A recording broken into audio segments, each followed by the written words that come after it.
जब भी आप केक की आइसिंग करते हैं या केक को बनाते हैं तो बहुत सारी प्रॉब्लम्स आती है। कभी केक की आइसिंग अच्छी नहीं होती है, कभी क्रीम मेल्ट होने लगती है, कभी शार्प एजेस नहीं आते हैं, कभी फिनिशिंग नहीं आती है। तो ये बहुत सारी प्रॉब्लम्स आपको फेस करनी पड़ती है। तो उन्हीं प्रॉब्लम का सॉल्यूशन लेकर आई हूँ मैं इस वीडियो में, जहाँ पर आपको बहुत सारे टिप्स दूंगी जिससे आप भी बिल्कुल परफेक्ट केक बना के रेडी कर सकते हैं। तो चलिए इन सभी टिप्स को देखते हैं। तो चलिए सबसे पहला टिप, जब भी आप केक को बेक करें तो जो भी टिन आप इस्तेमाल कर रहे हैं उसे ऑयल से बहुत ही अच्छे से ग्रीस कर लीजिए और ध्यान रहे कि साइड्स को बिल्कुल भी नहीं छोड़ना है, नहीं तो जो केक है साइड में स्टिक हो जाएगा। तो चारों ओर से ऑयल से अच्छे से ग्रीस करना है और बीच में हमें इस तरीके से यहाँ पे बेकिंग पेपर लगाना है। वैसे तो मार्केट में पशमीन पेपर भी आता है, वो इस्तेमाल नहीं करना है, आपको यहाँ पे बेकिंग पेपर का ही यूज़ करना है। और फिर आप केक का बैटर डालकर इसे बेक कर सकते हैं, जिससे कि केक बनने के बाद स्टिक नहीं होगा। और अगर आपके पास बेकिंग पेपर नहीं है तो आप चाहें तो यहाँ पे टिन को ग्रीस और डस्ट भी कर सकते हैं। तो यहाँ पर जो टिन है इसे मैंने ऑयल से बिल्कुल अच्छे से चारों ओर ग्रीस कर लिया है और अब हम इसमें डालते हैं सूखा मैदा और इसे भी हम बिल्कुल अच्छे से डस्ट कर लेंगे।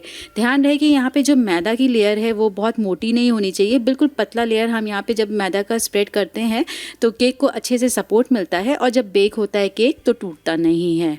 जब केक पूरी तरीके से बेक हो जाता है और ठंडा हो जाता है, उसके बाद इस केक को आप क्लिंग रैप करके फ्रिज में रख सकते हैं। बगैर क्लिंग रैप किए हुए रखेंगे तो केक हार्ड हो जाएगा और उसके ऊपर वर्क करना बहुत ही मुश्किल होगा। और जैसे ही आप इसे क्लिंग रैप करके फ्रिज में रखेंगे और जब इसके ऊपर काम करेंगे तो इतना सॉफ्ट रहेगा कि काम करने में परेशानी नहीं होगी। तो इस टिप को आप ज़रूर यूज़ कीजिए, केक को कभी भी खुला नहीं रखना है। जब भी आप केक को कट करते हैं और टर्न टेबल के ऊपर रखते हैं तो आप देखते हैं कि जो केक बेस है वो इधर उधर भागता है टर्न टेबल के ऊपर से।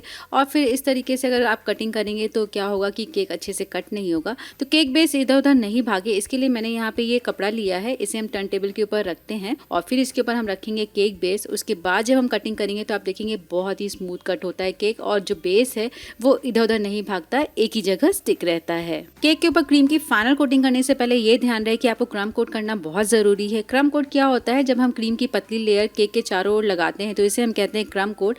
जब आप पतली लेयर लगाएंगे तो बहुत सारे जो केक के क्रम्स है वो क्रीम में मिक्स हो जाते हैं और इसे हम अच्छे से स्मूथ करने के बाद फ्रिज में रख देंगे आधे घंटे के लिए, जिससे कि क्रम्स सेटल डाउन हो जाएंगे और जब हम फाइनल कोटिंग करेंगे तो बहुत ही अच्छी फिनिशिंग आएगी।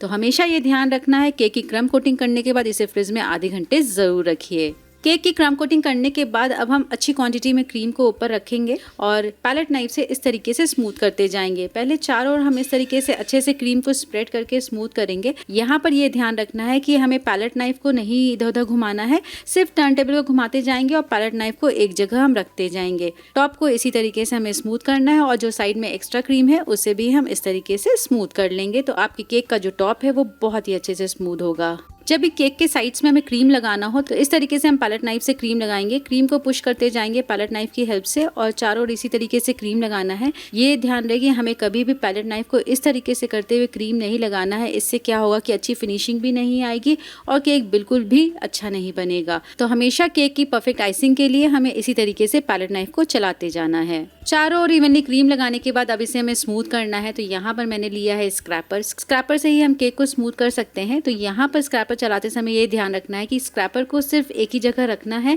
और टर्न टेबल को घुमाते जाना है। यहाँ पे आपको स्क्रैपर को बिल्कुल भी नहीं घुमाना है। आप देख रहे हैं सिर्फ मैं एक ही जगह रख रही हूँ और टर्न टेबल को घुमाते जा रही हूँ। तो ऐसा करने से देखिए साइड्स बिल्कुल अच्छे से स्मूथ हो गया है। जब भी केक के टॉप में क्रीम को स्मूथ करना हो तो यहाँ पर जो एक्स्ट्रा क्रीम है इसे निकालने के बाद पैलेट नाइफ को अच्छे से क्लीन कर लीजिए। अगर आपने यहाँ पे पैलेट नाइफ को क्लीन नहीं किया है तो ये क्रीम जो है वापस केक के टॉप में स्टिक हो जाएगी और बिल्कुल भी फिनिशिंग नहीं आएगी।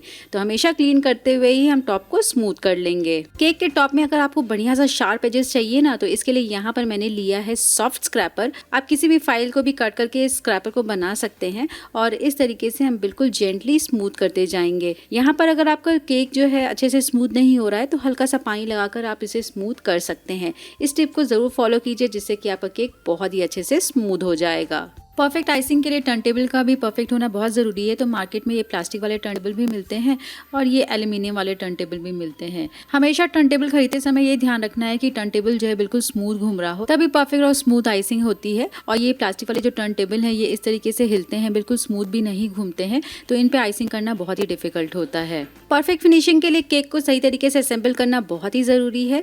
तो यहाँ पर कैसे असेंबल करना है, तो यहाँ पे सबसे पहले मैंने केक को 3 लेयर्स में कट करने के बाद जो मिडिल वाला लेयर है इसे मैंने नीचे रखा है। सोकिंग करना है, क्रीम लगाना है, उसके बाद जो टॉप वाला लेयर होता है जिसका शेप हल्का सा डोम होता है उसे हमें मिडिल में रखना है। और सेकेंड लेयर की सोकिंग करने से पहले साइड में अच्छे से क्रीम लगाना है ताकि जो सेकेंड लेयर है वो सिंक ना करे। और केक का जो सबसे लास्ट लेयर होता है उसे हम टॉप में लगाते हैं जिससे कि केक में बहुत ही अच्छी सी फिनिशिंग आती है। केक की आइसिंग करने के बाद अब हमें नोजल कैसे पाइपिंग बैग में फिट करना है, तो इसके लिए मैंने ये पाइपिंग बैग लिया है और यहाँ पर ये मैंने नोजल लिया है। कट कैसे करना है ये मैं आपको दिखाती हूँ। तो जितना बड़ा नोजल है उसका हमें 60% पार्ट ही कट करना है, 40% हमें छोड़ देना है। अगर आपने ज़्यादा कट कर दिया तो आइसिंग करते समय नोजल बाहर आएगा। और इस तरीके से नोजल को हम पुश करेंगे और ये देखिए बहुत ही अच्छे से ये पाइपिंग बैग में फिट हो गया है। तो क्या होगा, जब आप नोजल से काम करेंगे तो साइड से भी क्रीम नहीं निकलेगी और बहुत ही अच्छे से पाइपिंग होगी।